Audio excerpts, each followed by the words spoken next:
ನಾವು ಇದು ಆತಿಕಟ್ಟೆ ಅಂತೇಳಿ ಭದ್ರಾವತಿ ತಾಲೂಕು. ನಾವು ಸುಮಾರು 12 ವರ್ಷದಿಂದ ಇದೇ ಮೀನು ಕೃಷಿಲೇ ಇದ್ದೀವಿ. ವರ್ಷ 50ರಿಂದ 60 ಕೋಟಿವರೆಗೂ ದುಡ್ಡು ಟರ್ನ್ ಓವರ್ ಆಗ್ತಿತ್ತು ಇಡೀ ಊರಿಗೆ, ತಾಲೂಕಿಗೆ. ಈ ಸರಿ ಮಳೆ ಇಲ್ದಿರೋದ್ರ ಕಾರಣ 1 ಕೋಟಿ ಮೀನ್ ಮರಿನೂ ಸೇಲ್ ಆಗ್ತಾ ಇಲ್ಲ. ಎಲ್ಲ ಕೆರೆ ಕಟ್ಟೆಗಳೆಲ್ಲ ಖಾಲಿ ಆಗಿದ್ದಾವೆ. ಡ್ಯಾಮಲ್ಲಿ ನೀರಿಲ್ಲ, ಚಾನಲ್ ನೀರು ಕೊಡ್ತಾ ಇಲ್ಲ, ಮರಿ ಬೆಳೆಯೋಕ್ಕೆ ಆಗ್ತಾ ಇಲ್ಲ. ಈಗ ಗೌರ್ಮೆಂಟ್ NFDB ಅಂತೇಳಿ ಒಂದು ಸ್ಕೀಮ್ ಬರ್ತಾ ಇತ್ತು. ಈ ಬಾರಿ ಆ ಸ್ಕೀಮ್ನು ನಿಲ್ಲಿಸಬೇಕು ಅಂತೇಳಿ ನಿಲ್ಸಿದ್ದಾರೆ ಅಂತ ಹೇಳ್ತಿದ್ದಾರೆ. ಆ ಸ್ಕೀಮ್ ಬರಲಿಲ್ಲ ಅಂದ್ರೆ ರೈತರು ವಿಷ ಕುಡಿಬೇಕಾಗತ್ತೆ.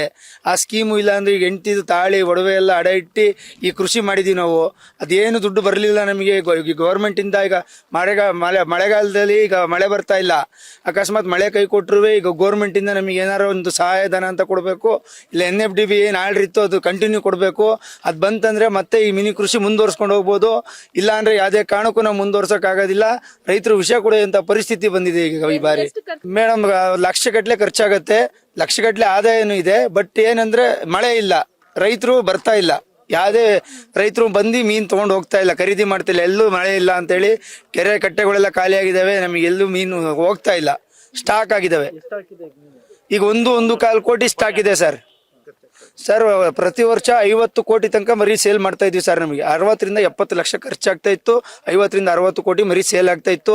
ಗೌರ್ಮೆಂಟ್ ಖರೀದಿ ಮಾಡ್ತಾ ಇತ್ತು ನಮ್ಮ ಹತ್ರ. ಎಲ್ಲ ಆಲ್ ಓವರ್ ಕರ್ನಾಟಕ ಡ್ಯಾಮ್ಗಳಿಗೆಲ್ಲ ಸಪ್ಲೈ ಕೊಡ್ತಾ ಇದ್ವಿ ಸರ್ ನಾವೇ. ಈ ಬಾರಿ ಅದೂ ಸ್ಟಾಪ್ ಆಗಿದೆ ಅಂತ ಹೇಳ್ತಿದ್ದಾರೆ. ನಮಗೆ ಅದು ಬೇಕೇ ಬೇಕು. ಡ್ಯಾಮಿಂದ ಏನಿದೆ ರೈತರು ತಗೊಂಡಿಲ್ಲ ಅಂದ್ರೂ ಗೌರ್ಮೆಂಟ್ ನಮ್ಮ ಹತ್ರ ಮರಿ ಖರೀದಿ ಮಾಡಲೇಬೇಕು. NFDB ಆರ್ಡರ್ ಕಂಟಿನ್ಯೂ ಮಾಡಲೇಬೇಕು ಸರ್. ನಮ್ಮ ಹೆಸರು ಪ್ರಶಾಂತ್ ಅಂತ ಸರ್. ನಾವು ಒಂದು 10 ವರ್ಷ 15 ವರ್ಷದಿಂದ ಮೀನುಗಾರಿಕೆ ಮಾಡ್ಕೊಂಡು ಬರ್ತೀವಿ ಸರ್. ಈ ವರ್ಷ ಏನಾಗಿದೆ ಸರ್ ಅಂದರೆ ಮಳೆ ಇಲ್ಲ. ಅದೇ ಕಾರಣದಿಂದ ನಮಗೆ ಮರಿ ಎಲ್ಲ ಖರೀದಿ ಮಾಡಿಬಿಟ್ಟಿದ್ದೀವಿ ಸರ್, ಸ್ಪಾಂತನ್ BRP ಇಂದ. ಅದು ಏನಾಗಿದೆ ಸರ್, ಮಳೆ ಇಲ್ದಲೇ ಮರಿಗಳೆಲ್ಲ ಹಂಗೆ ಉಳಿದಿದ್ದಾವೆ ಸರ್. ನಮಗೆ ಭಾಳ ಲಾಸ್ ಆಗ್ಬಿಟ್ಟಿದೆ. ಈ ಸರಿ ಯಾರು ಸ್ಕೀಮು ತೆಗೆದುಬಿಟ್ಟಾರೆ ಸರ್ ಗೌರ್ಮೆಂಟಿಂದ. ಸ್ಕೀಮಿಂದ ಸರ್ ಗೌರ್ಮೆಂಟಿಂದ ನಮಗೆ ವರ್ಷ ಅನುದಾನ ಕೊಡೋ ಸರ್. NFT ಆರ್ಡ್ರ್ ಅಂತ ಡ್ಯಾಮ್ಗಳಿಗೆ ಎಲ್ಲ ಕೊಡೋರು. ಈ ಸರಿ ಅದು ಇಲ್ಲ, ಎಲ್ಲ ಸ್ಕೀಮ್ ತೆಗೆದುಬಿಟ್ಟಾರೆ ಸರ್. ಹಂಗಾಗಿ ನಮಗೆ ಭಾಳ ಲಾಸ್ ಆಯ್ತು ಸರ್. ಈ ಸರಿ ಗೌರ್ಮೆಂಟಿಂದ ಯಾವುದೂ ಅನುದಾನ ಸಿಗ್ತಿಲ್ಲ ಸರ್ ನಮಗೆ. ಇಲ್ಲಿಂದ ಸರ್ ನಮ್ಮೊಂದು 600-700 ಕುಟುಂಬಗಳಿದಾವೆ ಸರ್. ಅದನ್ನೇ ಹೆಚ್ಕೊಂಡು ಜೀವನ ಮಾಡ್ತಾರೆ ಸರ್. ಮೇಡಮ್, ಇದು ಒಂದು ಅರ್ಧ ಎಕರೆಯಿಂದ ಹಿಡ್ದು 5 ಎಕರೆವರೆಗೂ ಮಾಡಿದ್ದಾರೆ ಮೇಡಮ್. ಸಣ್ಣದವರಿಂದ ದೊಡ್ಡ ಕುಟುಂಬದವ್ರು ಮಾಡಿದ್ದಾರೆ. 300 ಎಕರೆ, ಒಂದು 7-8 ಭತ್ತ ಬೆಳೀತಿದ್ರು, ಕೊಬ್ಬು ಬೆಳೀತಿದ್ರು. MPM ಇಂಥೋದಾಗಿಂದ ಮೀನು ಕೃಷಿಗೆ ಎಲ್ಲ ಬಂದಿದ್ದಾರೆ. ಇದ್ದವ್ರು ಬೇರೆಯವರೆಲ್ಲ ಅಡಿಕೆ ಮಾಡ್ತಿದ್ದಾರೆ. ಮೀನು ಕೃಷಿಯವರು ಒಂದು 500-600 ಕುಟುಂಬ ಮಾಡ್ತಿದ್ದಾರೆ. ಇವಾಗ ನಮಗೆ ವರ್ಷ ಕೊಡ್ತಿದ್ದ ಅನುದಾನ ಎಲ್ಲ ತೆಗೆದುಬಿಟ್ಟಿದ್ದಾರೆ. ಇವಾಗ ಭಾಳ ಲಾಸ್ ಆಗ್ತದೆ.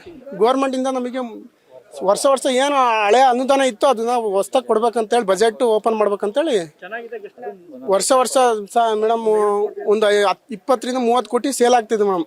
ಅಂದರೆ ಎಲ್ಲ ರೈತರಿಂದ ಅಷ್ಟು ಕೊಡ್ತಿದ್ವಿ. ಈ ಸರಿ ಯಾವುದು ಕೊಡ್ತಿಲ್ಲ. ಎಲ್ಲ ಮರಿ ಬೆಳೆದಿರೋದೆಲ್ಲ ತೊಟ್ಟಿಗಳಲ್ಲಿ ಹಂಗೆ ಇದ್ದಾವೆ. ಎಲ್ಲ ಸಾಯ್ತಿದ್ದಾವೆ ಮರಿ. ಯಾರು ತಗೊಂಡೋಗ್ತಿಲ್ಲ, ಯಾರು ಬರ್ತಿಲ್ಲ, ಮಳೆ ಆಗ್ತಿಲ್ಲ. ಮತ್ತು ವರ್ಷ ನಮ್ಮ ಗೌರ್ಮೆಂಟ್ NFT ಆರ್ಡರ್ ಖರೀದಿ ಮಾಡೋರು ಅದನ್ನು ನಿಲ್ಲಿಸ್ಬಿಟ್ಟಿದ್ದಾರೆ. ಇವಾಗ ಅದಕ್ಕೆಲ್ಲ ನೀವೇ ಎಲ್ಲ ಇದು ಮಾಡ್ಕೊಡ್ಬೇಕಂತೇಳಿ ಸರ್ಕಾರದಕ್ಕೆ. ಅದೇ ನಮ್ಮ ಡ್ಯಾಮ್ಗಳಿಗೆ ಅನೇಕ ವರ್ಷ ಏನು ಮಾಡ್ತಿದ್ರು ರಾಜ್ಯ ಇವಾಗ ಏನು ಮಾಡಿದ್ದಾರೆ ಅಂದ್ರೆ ಸರ್, ಈ ಸರಿ ವರ್ಷ ರಾಜ್ಯ ವಲಯದಲ್ಲಿ ಇತ್ತು. ಈ ಸರಿ ZP ವಲಯಕ್ಕೆ ತಂದ್ಬಿಟ್ಟು ನಮಗೆ ಆ ಸ್ಕೀಮ್ ತೆಗ್ದು ಮತ್ತೆ ರಾಜ್ಯ ವಲಯಕ್ಕೆ ಮಾಡ್ಕೊಡ್ಬೇಕಂತ ಕೇಳ್ಕೊಂತಿದ್ವಿ ಸರ್. ದಯಾನಂದ್ ಅಂತ.